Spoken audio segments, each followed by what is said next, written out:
Ada yang tanya saya, Syahmi, apa beza akaun emas junior dan akaun emas dewasa?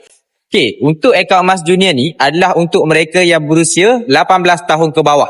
Tak kisahlah umur berapa pun, 7 hari ke, 7 tahun ke, semuanya boleh daftar di bawah akaun junior. Okey, kalau akaun emas dewasa pula adalah untuk mereka yang berusia 18 tahun dan ke atas. Tak kisahlah umur berapa pun, 20 tahun ke, 200 tahun ke, semuanya daftar di bawah akaun dewasa. Jadi ada 3 perbezaan apa yang akaun emas dewasa boleh buat dan akaun emas junior tak boleh buat. Yang pertama, akaun emas junior ni dia tak boleh pajak emas yang ada dalam akaun gap. Yang kedua, akaun emas junior dia tak boleh buat EPP. Dan yang ketiga, akaun emas junior ni tak boleh beli emas guna kaedah full payment. Okay? Jadi itu adalah 3 perbezaan antara akaun emas junior dan akaun emas dewasa lah. Okay, jadi kalau hari ni tuan-puan yang berusia 18 tahun ke bawah boleh daftar akaun junior, yang 18 tahun ke atas boleh daftar akaun dewasa.